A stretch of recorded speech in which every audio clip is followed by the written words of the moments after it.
Samantha Martin, welcome to Burgh Vivant. You are chief human for the Acro-Cats featuring Tuna and the Acro-Cats. Yes, I am. Now, usually when somebody is trying to describe something that's difficult to do and has many pieces, bring it together, they'll say it's like herding cats. But somehow you've made a profession out of this. Yes, and it is indeed like herding cats. How did this begin for you? Well, Tuna, who is the star of the show, she's a very special cat. Her mother was pregnant and abandoned and gave birth to Tuna. And I never considered myself like a white cat person because I wore a lot of black clothes.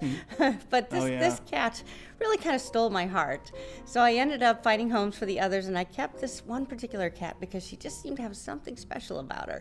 And she was really interested in what was going on, and very outgoing, very bold cat. So I started training her, and she just took to training just like crazy. She loved it. The more I taught her, the more she wanted to learn.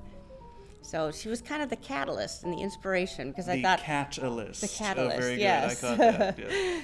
So I started showcasing her talents, out and about, because I'd be like, "Hey, check out what this cat can do!" And because I'm like, I'm going to try to get her into modeling and photo shoots and advertising, because this is an amazing cat. So she was kind of the inspiration. And then I thought, why don't I put a whole show together, and set it to music and call it the Amazing Acro-Cats. So when a cat misbehaves on stage, how do you work with that? We just, we pretty much just, let the cats do what they're going to do, because we found that the audience loves that part. Yeah. So it doesn't matter if they make me look like an idiot. The crowd loves it, and if the cat comes back and then does the trick, the crowd loves it. So I just have to.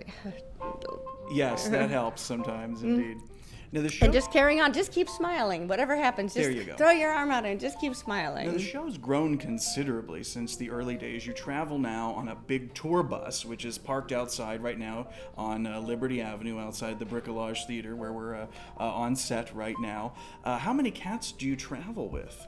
Well, right now we have 14 3/4, because one cat is a kitten. Oh, okay. And then there's two that are fosters that are really tiny. So if you put those three together, it's about 3/4 of a cat. But there's 14 cats that are regularly in the troupe. And then we also do foster and rescue. And since 2009, I fostered and found homes for 162 cats and kittens. So the foster and rescue is also very important. Has become very important to me over the years. I had no idea when I first started this endeavor, how many homeless kitties there are out there, how many kitties are ending up in shelters, and a lot of owners abandon their cats because they don't have a relationship. The cat has behavior problems. They feel like their cat doesn't care, and you can change all that if you just spend like 10 minutes a day, spending some quality time with your cat and teaching them to do something, letting them use their brain, because cats need mental stimulus. That's why they get into trouble, because they're bored. Give them a job, they'll be less likely to stay, they'll be less likely to get into trouble, and you'll be less likely to give that cat up down the road. And you've employed many cats over the years. You are a jobs creator. I like that. They're walking tight ropes. They're playing instruments here, which is really incredible. But on the subject of the fosters, you do travel with them and find them homes along the way in the cities that you travel to. Is that true? Yeah, we're kind of like a mobile foster unit. So we have one little section of the bus that's dedicated to our fosters, and we wish it was bigger. So that's why we're going to, be launching a Kickstarter soon for a bigger bus with, slide out, and so that the fosters will have even more space, and we'll be able to, foster more at a time. Because right now, we're kind of limited in our space, but every little life is a life saved. And are you ever compared to Catwoman from Batman? Do you ever get that? I wish. More of them like, "Oh, you're the crazy cat lady," and I'm like, no, Catwoman, not cat lady, Catwoman. Now, cat lady does have a connotation to it. They always say like, "Oh, when I'm 80, I'm gonna have 70 cats," and well, you have all those cats now. So where do we go from here? I know, but I'm not dressed in a frumpy robe with fuzzy slippers and. But still, I get, "Oh, you're a crazy cat lady." I'm like, "No, Catwoman." Are you a single lady? Yes, it is. Does it interfere with dating at all? It absolutely does interfere with dating. it's like I used to always try to hide it, and I mean now it's like almost impossible to hide because I've got the big tour bus, I've got a big giant cat on You top pull of up the to car. the bar for your date in the car with the cat on top. Yeah, Oh, it's a rental. It's a yeah. No, it's like Peapod. It's just just a side job. I'm just driving this around like like a big giant Red Bull can on top of the car. It's just like that. On a date, But- how have you prefaced that? How have you get informed of your career? Well, actually, before I got all the bells and whistles on the vehicles, and they didn't know, I would hide all the cats. And when they came over to pick me up for the date, and I'd give them the tour. Oh, this is the house. I'd like don't open that door. It's just storage, and then I'd put out one white cat and one orange cat because that's acceptable number, 2 cats. Okay. So it's more than 2 cats in there. It's like I love it that you have a science to it. Yeah, no, there's a total science and to it. color coding too. Yes, That's yes, wonderful. because I had multiple white cats and orange cats.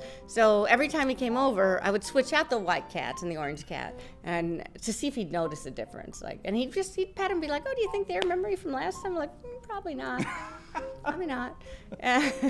And that went well. I mean, it really was smooth sailing until he opened the wrong door. And 40 cats came tumbling Yes, out. I think it was around 20-ish, 20, okay. maybe 25. I can't remember exactly how, because the number fluctuates depending on how many we're fostering. But so they just came pouring out. Like this allergy commercial. I mean, That's right. There's just- an angle. Yeah. Because I know you've gotten Tuna a lot of media work and things like that. I Yeah. think allergy commercials might be. I know, sponsored by Benadryl. Right. Yes, that's an excellent idea. But on that subject, Tuna has been in a film. Oh yes, she's has the starring role in a film. She actually had her film career start at a little over a year old. No. So the film is quite old, but it's still a classic. It's a classic. She plays the part of a killer cat, and she is kind of typecast now because that is like. She got into that role and she just ran with it. And now, Well, look at that. that's This what- is Tuna. Here, that is right? Tuna, and that stare. That is a That killer stare is real. I'm a little perturbed, I have to tell you. I know. We need to get velvet ropes around her because people they just can't help themselves. They get too close, and then she reaches out. And Has the celebrity gone to her head? I think she was a celebrity even before she was a celebrity. So She's always been a diva. She's always been, yeah. She's always known that she's the top cat, kind of a star, and is way better than any other cat out there. And Tuna's in the band, right? Tuna used to play guitar Okay. in the band, but then she switched to cowbell. Okay, she's on the cowbell. That's Yeah, right. so- I have seen it. The last time that you were here in Pittsburgh. Now, is this your second time in Pittsburgh, or have Yes. you been before? Yes. What do you think of the city? Oh, I love it. It's like the Zombie Central, right? Oh yeah, because we the Romero Yes. zombie films. Yes. Let that be no reflection on the living people, though. Right, so we're right in the middle of the first weekend of shows right now, so we've got one more weekend to come and see the show here at Bricolage, which is very exciting. All sorts of tricks, and beyond the set here, there's all sorts of like little tightrope walk and things. How do you come up with the tricks that the cats do? Well, Or do they come up with them? Well, actually, it's a little combination of both. So I spend a lot of time hanging out with the cats, and when I'm watching television, when I'm cooking, when I'm eating, whatever I'm doing around the house, the cats are kind of around because they are my pets. They're they live with me. They're not just kenneled animals that I bring out to work with and make a profit. They're my pets that I've chosen to create a mutual working relationship with. So as they're wandering around the house and doing things, I kind of take note of what their skills are. Like, oh, look at how Allie loves to jump, and look at how Tuna likes to tap on things, and so I'll come up with various tricks based on their own skill. And I believe you've put together a guide as to how we can train our own house cats. Is that correct? Yes. Is that available at the yes. show? Oh, yes, it's available at the show and our online store as well. We even have a training DVD now that you can buy to give you step-by-step visual instructions. There's a cat climbing up Yeah. a pole right now. That's wonderful. So- They're practicing. Yeah, no, sometimes we just let them out and see what they're going to do. It's like, okay, what do what is your skill set? How do you want to contribute to the show? Now, I've known a lot of casting directors and talent agents in my time. How do you spot talent in a feline? What makes you say, that kid's got it? The or troublemakers. The troublemakers. The troublemakers. The ones that are always getting into things, the ones that are causing problems, that are just into everything. Those are my targets because that cat has a lot of energy to burn and has a lot going on upstairs. So that's the cat that definitely has some potential to, to be a star. Now you travel with a few animals other than cats. Yes. Yes? Yeah. Now, are these surprises, or can we talk about your your supporting cast?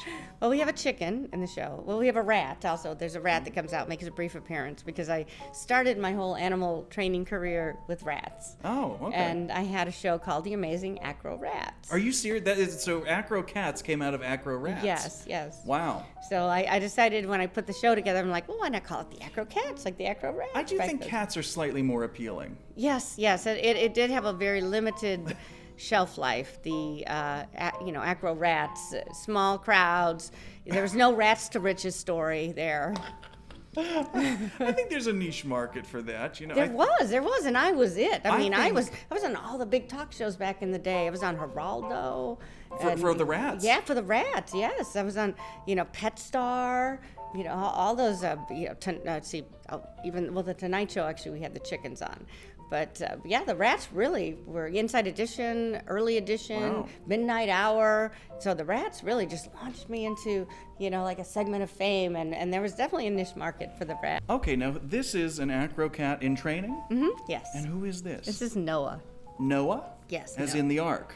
Yes. Which is Noah, similar to what you yes. travel in. Yes, exactly. He's actually trying his paw at the guitar. But that's how cats are. You never really know what they're going to do or not do. That cat is playing a guitar. Good job. Good job. And purring. And Hear the purring. He's yeah. very pleased with Yeah. himself. I must say, you lead such a fascinating life. Oh, she likes vodka. Oh, yeah, she's a drink.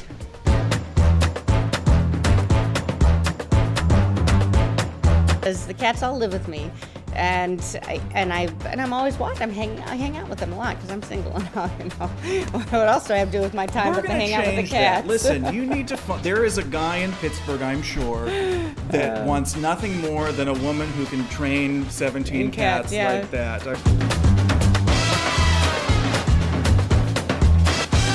But they have a mutual distance for each other. The rat doesn't bother the cat doesn't bother the rat, unless the cat steps on the rat area, and then the rat will bite the cat's foot. So then they're like, It sounds "Whoa." like a nursery rhyme. Yes. The Yes. cat will bite the rat. There's something there.